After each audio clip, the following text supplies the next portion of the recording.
In many ways, football so often becomes a game of numbers. What could have been a 10-point Leicester lead on Sunday now stands at 5, with 4 to play after 3 superb points secured on a Monday night in Stoke. It's not one for the faint-hearted, but worry not, because we have 3 of the best to talk all things THFC, and this is your e-Spurs podcast. Come on, you Spurs! Come on, you Spurs! Come on, you Spurs! Come on, you Spurs! Top. Hi guys, welcome back to the e-Spurs podcast. How's your nerves? Welcome to your weekly fix of all things THFC. Whether you're a regular listener or joining us for the first time, welcome along to the e-Spurs podcast. Don't forget to subscribe via iTunes, or if you prefer on Acast, and get every new episode as and when it's released. We're also across your social media platforms on Twitter and Instagram at @e_Spurs, and check out and like us on facebook.com/e-Spurs page. And we're also on Google+, YouTube, Pinterest, Tumblr. So whatever platform you're on across the social media, and we're there for you. Just go to our website, espurs.blogspot.co.uk, and all of the links are there.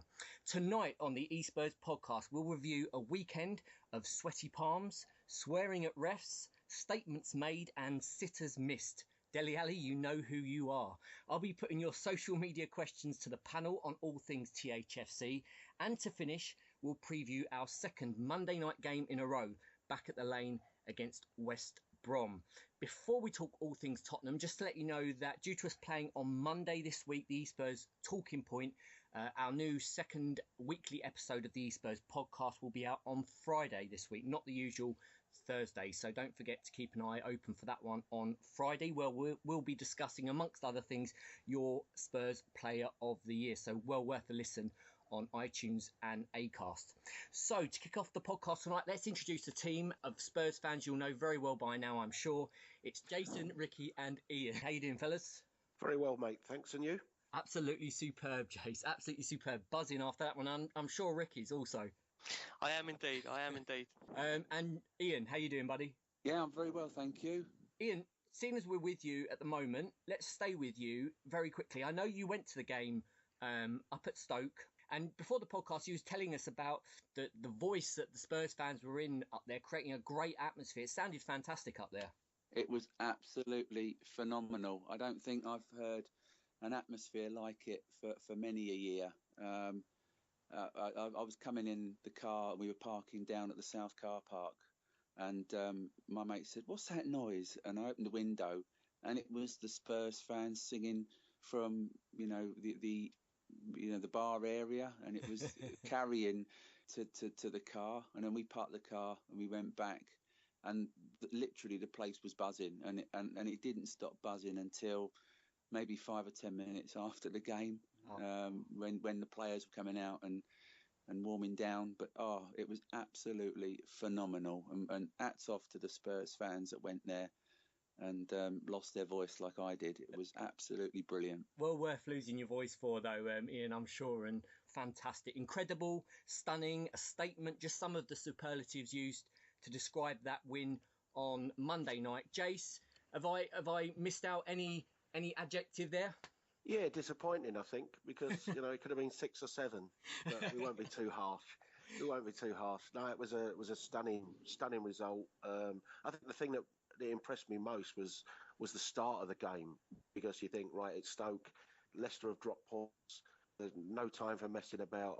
Just grabbed control of the game straight away, took the lead in 8-9 minutes, and bossed that first 20-25 minutes. And I thought, other than a tiny little spell of, say, 5 minutes where Stoke forced a couple of corners and that, other than that, they did absolutely nothing. And we had total control of the game. And by the end, I mean, it looked like a Sunday pub team we were playing against. We were just cutting through them at will. And it was a very special night and a really top quality performance from the whole team as well. Every single person, other than Hugo, probably. Hugo was the only one who didn't impress on the night because he didn't have a chance to impress. But every other player outstanding. Yeah, it certainly was. I mean, in terms of game of the season, we've had quite a few, haven't we, this year? The Man City game at home. There's been a number of impressive performances. Ricky, where would you put that one alongside the best of this season? For me, I think it's been our best away performance this season.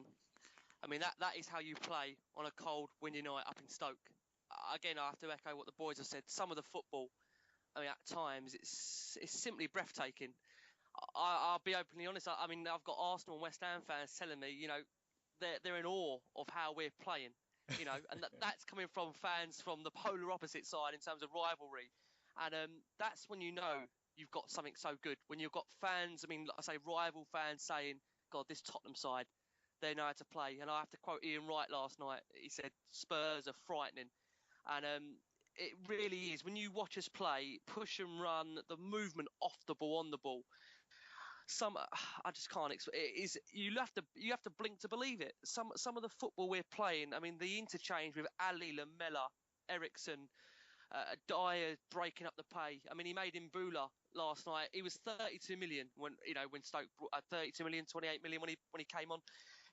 Eric Dyer, God knows what he's worth. We bought him for 5 million from Sporting Lisbon, and he was phenomenal, absolutely phenomenal. But so were the rest of the team. Toby Alderweireld at the back. How many times do we say his composure? I think stat last night came out. Southampton the year before had the best defensive record in the Premier League. Is it a coincidence that Toby's come to Spurs and we've got the best defensive record? I don't think so. It's just, one of the greatest stats for me, I think I read, was that at Leicester, the Leicester game in West Ham, at half-time, Leicester were 10 points clear. The gap is down to 5. So there's still games to play. There's still opportunities. And I still think there could be one last twist in the tail, we hope. I was saying to you before, Rick, I don't know how much more of this I can take. It's getting to that stage now, isn't it, where it's roller coaster. Every day is a different twist and turn. And Ian, I mean, Ricky quite rightly mentions there, at one point on Saturday, it could have been 10 points, the lead. You're sitting there thinking, that's it, game over if Leicester win this one. It's now 5. And there was a lot of talk, wasn't there, that playing on a Monday might be a disadvantage to Spurs. If anything, based on the performance last night, it looks as if it's working out to our advantage. Well, I think that the players and the team know exactly what they need to do. There's nothing worse than turning up and thinking, okay, yes, we know we need a win and we need to go for it. But our boys, last night, they came to Stoke, they had a game plan. I think they executed it brilliantly. And I think it is working to our favour. I think that, they get all the clamour of the weekend out of the way and the controversy that goes with some of the decisions, and they just turn up and they play their game. And I tell you what, I think was quite interesting for me was those little clips and of Pochettino of how much it means to him this run-in. Yeah. There was that funny clip where he's sort of like banging his head on the turf and punching the turf when Dele Alli missed that one at the post. But no, I think it's genuinely working to our favour because we know what we need to do. We turn up. I think that, and we know that we need a win, and we go out and we get a win. And that's where this Spurs side has changed for me. They are mature. They are as Ricky said, frightening, and I think that they know exactly what they need to do. And it's really interesting, isn't it? Because listening to a lot of the pundits over the last 24, 48 hours, many of them now, even the normal anti-Spurs bandwagon that usually crop up and have a pop at Spurs after games, even those are starting now to wake up to the football that Spurs have been playing pretty much all season and the performances that they're putting in. And a lot of them are now starting to recognise Spurs as genuinely the best footballing side this season. Jace, in terms of that, I mean, without wanting to tempt fate, because there's a long way to go still, and thinking about it logically, it's still unlikely that we'll win the league. But do you think now that a lot of the non-Spurs fans, shall we say, are starting to realise that maybe the fairy tale's actually with Spurs?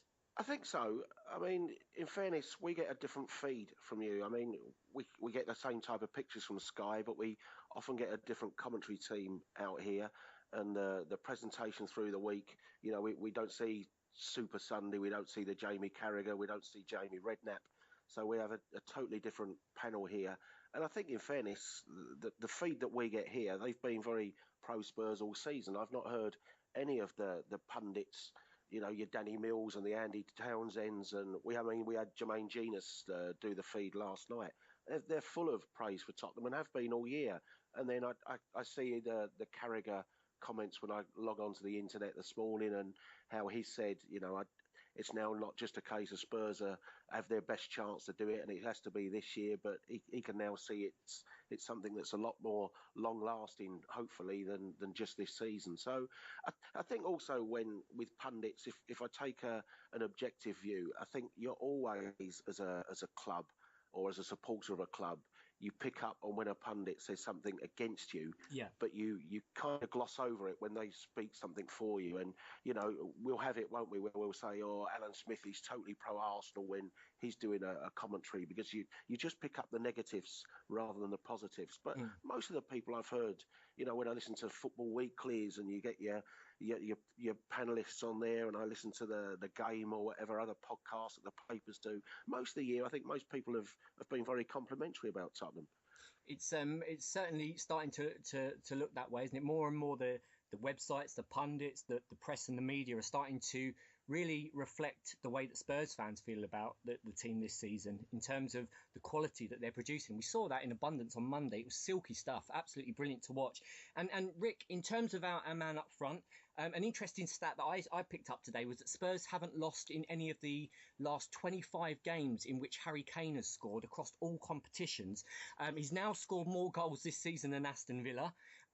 Just how crucial is this guy to not just the team, but the club, in terms of that fan of the club who can really pull everything together? They bond the fan base.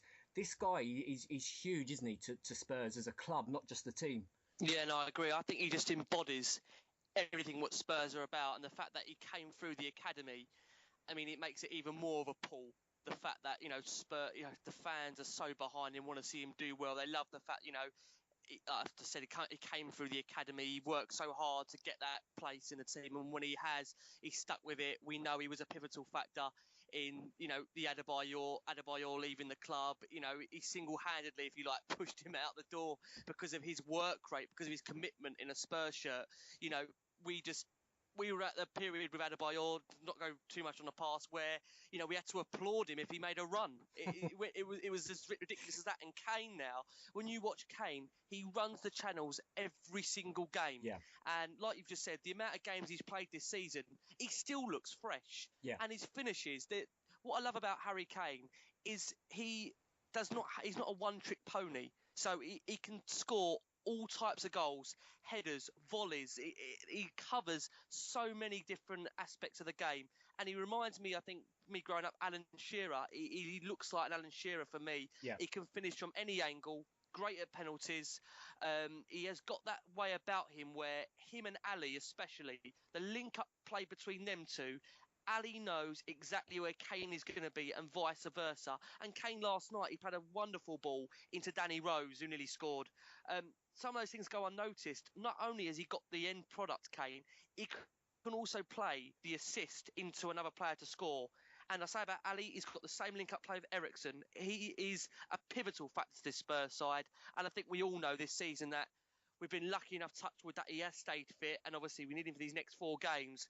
But without him, I don't know where we would be. So thankfully, I think the thing we've got in the summer is, like I think I've said to you before, it's trying to bring another striker in that is happy to know that Kane is going to be first choice for predominantly most of the games. But with Champions League football now looking like it's secure, that should pull any player to want to come and join Spurs. And back to Kane, I think the stat I read today as well is that he scored more goals, or the same amount, as what Rooney, Sturridge, Welbeck and Andy Carroll have combined. Wow. Not bad, is it?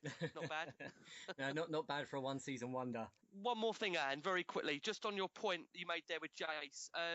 Spurs, the difference between I think Spurs and Leicester is Spurs are not only beating teams, we are dismantling them. Yeah. We are dismantling teams. And, Leicester for me, yeah, they're nicking the 1-0 wins, but look at the way Spurs are doing it. Look at the style when Spurs are doing it in. Bill Nick said, it's no use just winning. We've got to win well.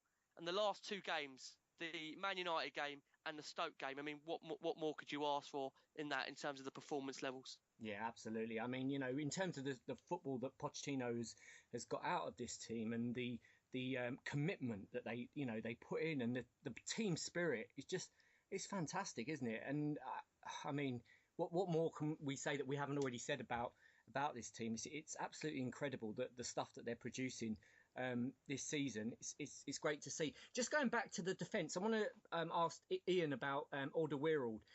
Ricky mentioned earlier on, or it might have been Jace, that in the last 5 games we haven't conceded any fouls. He hasn't conceded any fouls in the games that he's played in. He's won 100% of his duels in the last 5 games. So he's not lost a single duel in 5 games. 49 clearances, 11 tackles, 4 clean sheets.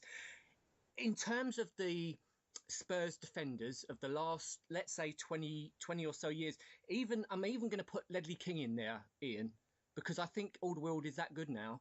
Even Ledley King, in terms of Alderweireld, how does he rate in terms of the defenders that we've had in the last 20 years?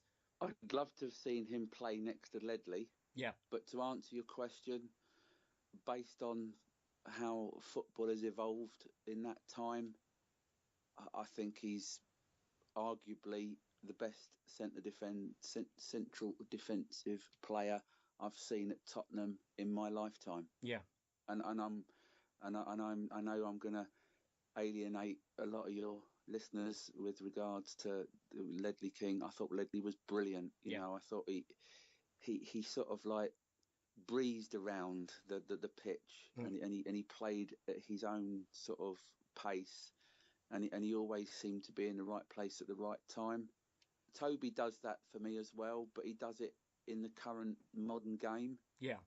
And I just think that it's no surprise. I think somebody mentioned that he was the glue that held our defence together, and I think it's no surprise that he's actually, he's played every minute of every Premier League game, and our great defensive record is in part down to his inclusion in our back 4 or back 5, if you include the relationship he's built up with Captain Hugo behind him. So I think that's how I'm going to answer that question, Andy. Yeah, and I think you answered it very well. And I mean, Ledley King will always, in Spurs fans' hearts and minds, be a legend. When he, not just a Rolls Royce of a defender, as you quite rightly point out there, but also the sentimental fact. He's Spurs through and through, still works for Spurs.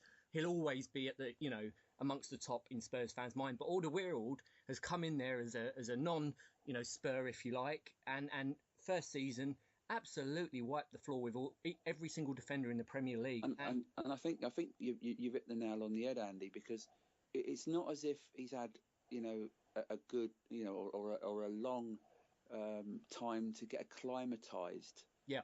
To the way we play, and I think his relationship with Pochettino that he built up at Southampton is probably key, and I think that's why, it's no surprise that I think Pochettino was desperate to land his signature, back last summer, and I now look at our back 4 and I see him and Jan and Danny and Carl, and I just think we are so blessed to have those 4, and with Hugo's the understated quiet brilliance of Hugo. I just think that not only is it good to have him, but I think this is the start of something really impressive and important in our club's history.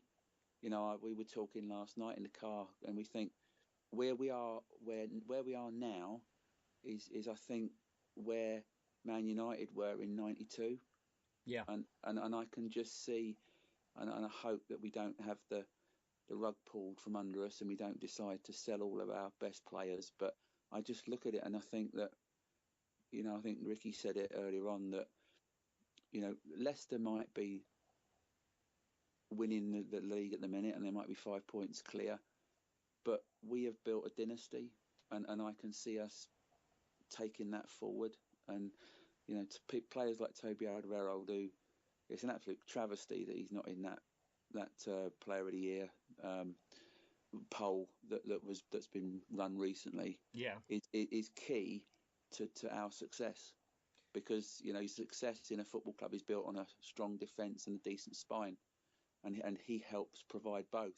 Certainly does. He's that cement, that glue in there, isn't he? As you quite rightly point out. And of course, as I mentioned earlier, if you'd like to find out if Alderweireld features amongst your votes for our Player of the Year, don't forget to tune in to Extra Time on Friday, where we'll be talking about exactly that, who you guys think and the e-Spurs team think our Player of the Season has been. So well worth a listen, that one. Just to finish up, lads, I want to just go back to Kane very quickly, if I can, just to finish up on the review. Jace, Kane now amongst the top goal scorers this season, not just for Spurs, but in the country and in Europe. It's such a hard comparison to make, isn't it? Comparing him to other players, although Ricky points out quite rightly, I think, that he's very similar in a lot of respects to Alan Shearer. In terms of Spurs strikers that we've had at the club, in our history, many, many great strikers, where would you put him at the moment, and where do you see him being ranked, let's say, if we look back in 20 years' time? I mean, there's parts of Teddy in his game for sure, with his intelligence, and as they said, some of his passing and the chances that he creates reminds me a lot more of Teddy, and perhaps just that little half yard of pace that he lacks is sometimes Teddy-ish. But I think he's more of a number 9 as well than Teddy was. It's really difficult, isn't it? Maybe Jurgen Klinsmann was the last genuine out-and-out front man that we had that had a bit of physical presence and could score special goals. And maybe going back even further, he's Martin Chivers-esque. Yeah. Because, the Gary Linekers and your Clive Allens were real penalty box sniffers. Robbie Keane was a really clever whippersnapper type of player in the same way that Defoe was. So, you might have to go back to Martin Chivers to find the nearest one that you could compare Harry Kane to. Just where Ian was talking about Toby before, trying to compare him to Ledley, the only thing I'd say for Ledley is that there was games where he had Michael Brown in front of him, Casey Keller behind him, and Michael Dawson alongside him. And I think for Toby, in fairness, when you've got Dyer in front, Hugo behind, and Jan or Wimmer alongside him, that's not a criticism of Toby or saying he's got an easy job on his hands, but I think to try and compare them, you know, put Ledley alongside Jan and that, and maybe put Toby alongside Michael Brown, Casey Keller and Michael Dawson, you might get a slightly different outcome. But that's not an anti-Toby comment by any means. No, it's a great point, and it's an interesting one, isn't it? Because as you say there, you've got to take those circumstances into account also. It's be interesting to find out, wouldn't it, if ever there was a way of finding out. And Jace, I guess one name that I was hoping might arise from asking you that question is, of course, the legend, arguably, well, in my mind, the greatest we've ever had, Jimmy Greaves. Do you think we may one day look back and rank Harry Kane alongside Jimmy Greaves, if not maybe even better? No, I don't think you can, because the sheer weight of goals that Jimmy Greaves scored. I mean, none of us, let's be fair, none of us sitting here can say we've really seen Jimmy Greaves play. We've seen YouTube clips and things, and we're relying on our dads or our granddads telling us just how good he was. Yeah. But I think those that will have seen Jimmy Greaves, and you speak to people that genuinely saw Jimmy Greaves, will say there will never be another Jimmy. What was it, 44 England goals in 55 games or something like that? And no, I don't think Harry Kane will score as many goals for Tottenham as Jimmy Greaves. But I think, without a doubt, there's a great chance for Harry Kane to be the next one on the list after Jimmy Greaves. I'm sure he wouldn't mind that one little bit. What to even be speaking about him as one of the Tottenham greats is absolutely brilliant. Fantastic time at the club. Brilliant stuff, lads. As you'll know, if you listen to the podcast, each and every week we like to get you guys involved on the e-Spurs podcast and take your questions, which we then fire at the e-Spurs team to get their view on what you've put to them each and every week. And of course, this week, as always, you've been great in doing that, guys, and getting your questions over to us. This week, we've gone to our followers on Facebook and got some really good questions, actually, for the team to get their thinking caps on and have a think about. And first up this week, guys, let's go to Ricky first up on this one. This is from Julie Regan, and she asked, we've been linked a few times over the past couple of days with Mikel Arteta.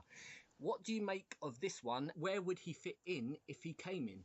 Well, Poch has seemed to... He hasn't denied it. He hasn't denied the rumour. Listen, if it's going to help our coaching staff, why not? You know, Poch seems to know the people around him closest to him very, very well. I certainly think anyone he's going to bring in is only going to better us rather than hinder us. I have to say, out of all the Arsenal players, Arteta seems to be quite a likeable fella. I don't know what anyone else thinks. I can't stand most of their players, but Arteta seems to be quite a nice guy on the eye. It's a strange one, isn't it, Rick? Yeah. No coaching experience at all. Well, I don't know. I mean, I think Guardiola, from what I understand, Guardiola's quite keen on him as well. And Guardiola's not a bad manager, is he? So he must know something we don't in terms of Arteta, and there must be something there as to why he'd want to bring him in. But again, I think Poch, he knows what he wants. You know, we're dealing with a manager here that in terms of players, coaches, he knows very, very much what he wants. He's only, like we spoke before, it's about not only bringing in the right person, the profile is the most important thing to the club, and you can see that. And I have to say at this point, I think we have to mention that Poch's, I don't know if anyone saw it, Poch's pre-match interview with Sky Sports, where he said that him and Daniel Levy were sitting around around Poch's house on the Sunday watching the Leicester game. I thought that was phenomenal. I really did. You can just picture it, can't you? You could imagine Levy. You know, I'm sure Poch bought the wine. It wasn't Levy buying the wine. Pass the peanuts, yeah. You bet. But all I'm saying is really, I think back to the original point, I think Poch knows what he wants. And if Arteta's coming in, it's only to make us stronger. But I have to admit, it's a strange one. It is a strange one. Certainly is. It's a captain transferring across North London. You know, where have we heard that one before? Next question tonight, guys, is from Eric G. He asked, last week there were news reports of interest from an American investor looking to buy a stake in the club. And bearing in mind the season we have had, would any new influence be a positive or negative impact on the club? And I presume Eric's talking there about the article in the Telegraph, which suggested that sports agent Jeff Murad had held discussions with Tottenham chairman Daniel Levy over his interest. The article even went on to suggest that things may have been agreed and that a term sheet had been signed. That's all rumours, of course. That was in the article from the Telegraph. Jace, going to put this one to you, mate. Would it be a positive or a negative impact on the club? Any new influence? Oh, that's a really tough one, isn't it? I think all you can ever say about any additional funding and things is that you hope that the club do the right thing. And if Daniel Levy says, do you know what, this is a serious offer and it's good for the club, you have to back his judgment. Yeah. But always in these cases, I mean, we've seen so many, haven't we, where it can go really well for you and it can go spectacularly wrong. It's a really difficult one, and until you generally see the colour of people's money, and then you see what their intentions are, then when they do get a control in the club, do they want to just continue with things as they go, or do they suddenly come in and think, oh, I know what I can do now, we can change this, we can change that, and as soon as you lose 2 or 3 games, we'll change the manager. I think it's a really, really tough one. As we are at the moment, I think with a new stadium, with extra funding hopefully coming from that, which should help us. But there's no reason for us to make a panicky decision at the moment and think, do you know what, we'll throw away everything and just beg for more money to come into the club. And if that affects the running of the club, we'll just grab the money where it's there. I wouldn't want us to just do that. Let's make sure it's proper money and genuinely work out the intentions of that money coming into the club before we take the offer on board. Yeah, absolutely. If it's not broke, don't fix it. And it seems to be working at the moment, doesn't it? And as you say there, you know, the new stadium's coming. The team are looking good at the moment. If anybody does come in, it has to be right, as you point out. And you'd think if anyone's going to get the best deal for Tottenham, it would be Daniel Levy. So the right man's certainly in place there. Let's just hope that whatever happens, that it's right for the club and that it all works out. Hope that answers your question, Eric. Next question tonight is going to Ian. It's from Danny D. He asks, how many of the current side do you see going on to achieve legend status alongside the likes of Blanchflower, Perriman, Greaves or Hoddle? Oh, I'm going to be controversial again, and I'm going to say all of them. You know, I go back and I have these conversations with my dad, and he can reel off the 60-61, double winning side as if it was like a shopping list. Yeah. And he knows all of them, and I'm going to put my neck out, and I'm going to say I get the same feeling with this team.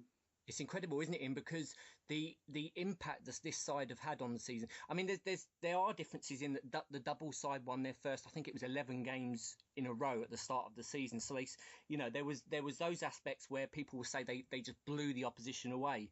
But yeah. this side this season have done similar, haven't they? In that all of the usual big guns, we've pretty much put them to bed. And there's also now a gap starting to. I mean, it's only the first season we've done it. We've got to do it on a regular basis, I think, before anyone classes as a truly, top side. But the potential's certainly there when you look at the age of the squad. Yeah, I think that we've got a good 4 or 5 years at least of this squad getting stronger, and hopefully we'll get some decent revenues from the TV money and the Champions League money that we hopefully will go into next year. And I think, with the manager who, as Ricky has said hundreds of times before on the pod, is integral to that. We get him in to a decent contract, and we let him build the dynasty that he has, or develop the dynasty that he's already started to build. And I can see us, going on for many years, hopefully, and just going from strength to strength, because this team will do that. They're young enough, they're hungry enough, and there seems to be such a wonderful feeling of togetherness within that squad that I don't think money can buy. You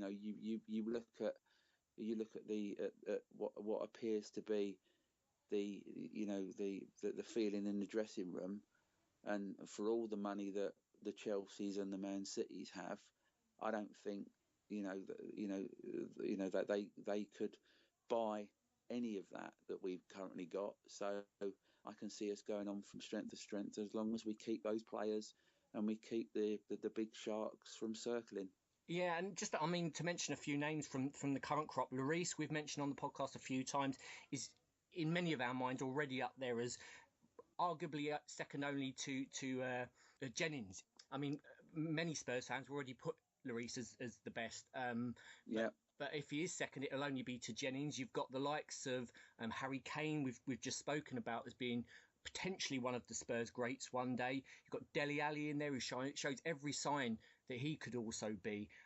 It's looking so good at the moment, isn't it? You just want to keep that squad together. And a great point was made on the TV last night regarding Pochettino and interest from him that might come from other clubs. And it was said, why would he want to go to other clubs? He's got everything he wants at Spurs. And even the likes of the big guns in Spain, the Real Madrids and the Barcelonas, why would he want to go there? They only keep, history will show they only keep managers there for 2 seasons, if you're lucky, really.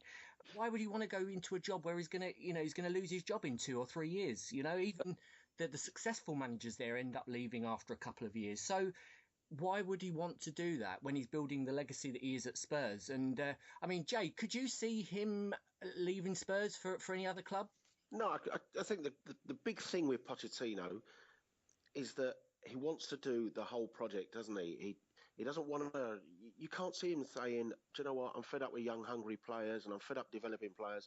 I want to go to, let's say, Chelsea or Manchester United, where I can go and spend £250 million one summer, and I can bring in all these players at 60, 70 million pounds that are on massive salaries, and they're not as hungry as the young players I've got, and they come with big egos." It's an entirely different scenario for Pochettino in that respect. Everywhere he's been, I'm not saying he wouldn't want the opportunity to sign 1 or 2, but I just don't see him being that type of manager. And we said it before, didn't we? When Chelsea let Bamford go out on loan and brought in Pato, that is exactly as far removed from Pochettino's philosophy as you could ever see. So I think if Real Madrid came in for him or Barcelona come in for him, that's something entirely different, because I think you can quite easily see anyone in football giving up their current club to go to Barcelona or Real Madrid. And I think, even as a Spurs fan, we saw it with Bale. Part of me, if I take Tottenham out of the equation, would say you've got to go and test yourself when Barcelona or Real Madrid come in for you. Yeah. But the problem with those is that you're giving up a whole project to go to do a job that maybe you'll only be in the job for 1 year, and then you're sacked. And then how much damage is your reputation done through giving away a project? But, possibly Real Madrid and Barcelona. But I honestly don't see him going to Manchester United or being worried that Chelsea will come for him at all. No, Not at all. I agree with you, Jace. I think he's got everything he needs at Spurs. I mean, as we heard just a moment ago, he was sitting at Daniel Levy's house on Sunday watching the football. So, there's... That's brilliant to hear that the chairman and manager are watching it at a house on a Sunday, isn't it? You can't imagine Harry was watching anything with Daniel Levy or Tim. Well, maybe Tim Sherwood has watched a few things with Daniel Levy. But, just that bond, that's fantastic to know that the two of them are sitting there. And hopefully, Daniel Levy's discussing the Pochettino's pay packet at the same time. Yeah, and that striker. You say to Pochettino, there's a list of paper, write me down 10 things you want to happen, and you make sure those 10 things happen to him. You just let him do exactly what he wants. Let him run the club in the way he wants. Let him bring in the players he wants. Let him bring in the coaching staff he wants. If he wants to go and sign Per Mertesacker, let him go and sign Per Mertesacker. hang on. And if he wants to bring Giroud in, bring Bloody Giroud. hell. I just get that feeling that just give the man exactly what he wants. However controversial the decision, whoever he wants to bring him, just give the man the job that he wants to do and give him the tools to do it. Do you think, Jace, after 14 years now, Daniel Levy has finally found a manager he can trust? Well, he's certainly found someone to watch football on the sofa with, so... hopefully that's the case, and it's important that Pochettino trusts Daniel Levy as well. That's the other part of it. He must make sure he's getting the backing that he wants, and he trusts Daniel Levy's not going to stitch him in the, knife him in the back as he did to Martin Yeo all those years ago. Yeah, absolutely. I think just obviously the fact that Paul Mitchell is the big factor here, and I think when we made that decision when we hired Poch to bring in Mitchell a couple of months later, that's really where Daniel Levy, for me, decided, you know what, we've got our man and we're going to back him and we're going to bring along the man that he wants to oversee the transfers. Mitchell has played a key part in getting some of these players in, the likes of Dele Alli, the likes of Toby Alderweireld. If you remember, Southampton, with Toby, he was obviously there for a season from Atletico Madrid, and he played a major part, Paul Mitchell, in bringing Toby to Southampton and then getting from Toby from Southampton to Spurs. So it can't be forgotten the way Mitchell has recruited for Tottenham. And you see this season, it's not just about the player, it's so much about the profile. And that's what doesn't concern me so much in the summer, that if we bring players in of a younger level in terms of maybe the Championship or even League One. You've seen Ali come from League One. Although Spurs, in terms of where we're going, we're looking, obviously we're going to be in the Champions League. There's clearly some kind of structure in place there, some recruitment process in terms of scouts where we are so careful in terms of the players we want. And I just hope that this summer, more than anything, we get our targets in early, because previously with Spurs, we've discussed it many occasions where we've needed wholesale changes. This is so far removed from that. And I always think that, Tony Pulis, if you ever want to, know what style of manager Tony Pulis is, the style of teams that he produces, just look at that Stoke team from a few years ago and you have it right there. He's, he'll always make it difficult, as you say there, Jace, for opposing teams. These players aren't afraid to put a foot in, are they, as we found out? And they'll just sometimes go out to spoil a game, won't they? That's the type of performance a Tony Pulis side will quite often put in. Well, they are, but every team, I've always said that there's no wrong or right way to play football. Every team has to play to their strengths. And, we praise Pochettino, for instance, for getting every last inch out of his players. And with great respect, Tony Pulis has been able to do that with players at West Brom and Stoke. Players like, say, a Jonas Olsen. We would never want him at Tottenham, and he's got nowhere near the ability to play for Tottenham.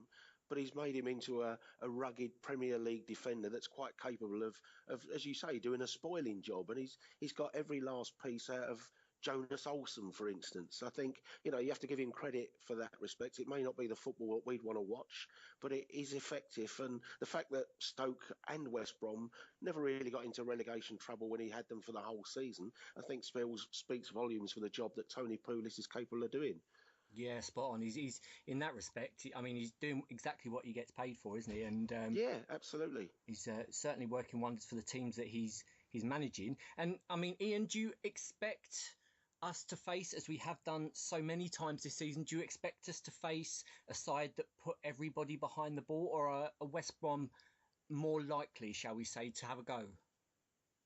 Well, I think that they will put a lot of people behind the ball, but then what they'll try and do is they'll try and hit us on the break. And I think, we're going to have to be careful with our wing, our wing positions, because we've had that situation before where I think in the Palace Cup match, we were criminally exposed down one of our flanks and, enabled, their guy who hadn't scored for like a millennium to come in and score, the winning goal for Palace. So, I just think that,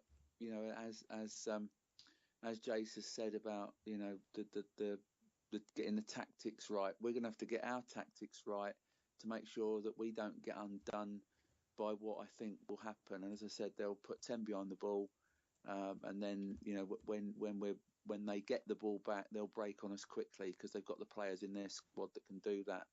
They've got that McLean on one wing, and they've got Berahino and Rondon. We're going to have to watch them breaking on us at pace. But I agree with Jace is that I think we'll probably run out 2 or 3-0 winners on the day. So a fairly confident prediction there, and let's go, as we always do, across the board and get the lads' predictions. Last week, across the board, we had a 2-1. Little did we know. And, of course, big win on Monday night. Let's see if we can get a little bit closer this week, lads, on our predictions. Jace, let's go to you first, mate. I'll go 2-0 because I think it may take us some time to break them down. So 2-0. So a 2-0 from Jay. And Rick? I'm going to go 3-1. But I'm with Jace. I do think the game, I think it's going to be a tight affair the first time. I just expect things to open up in the second half. We can get on in the second half. I think West Brom will crack.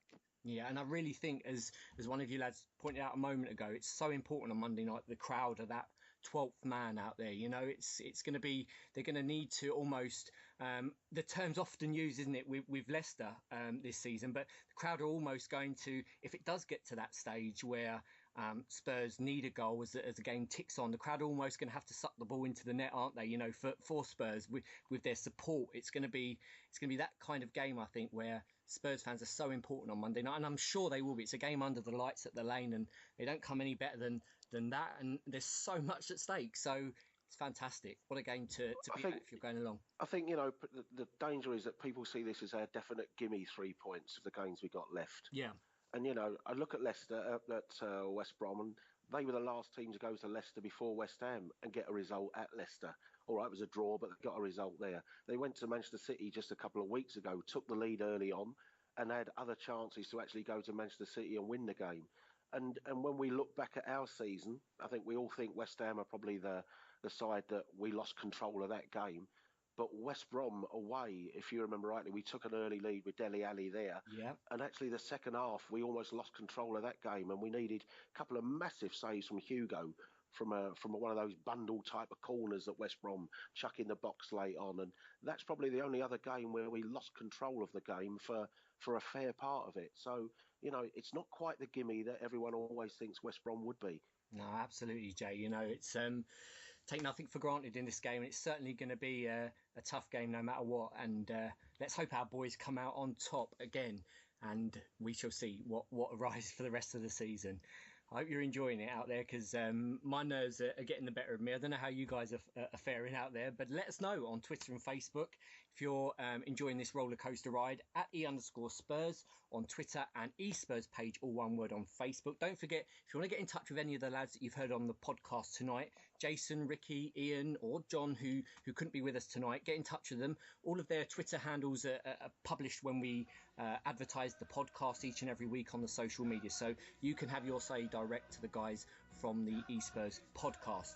We'll be back after the West Brom game next weekend, guys. Don't forget to have your say on the podcast via our social media, and to look out for our extra time episode on Friday this week. Not on the Thursday, it's on the Friday this week.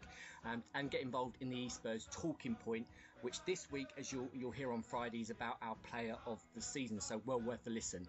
Other than that, guys, from Jason, from Ian, from Ricky and myself, have a great week, and as always, come on you Spurs. Bring the cup back onto White Hart Lane.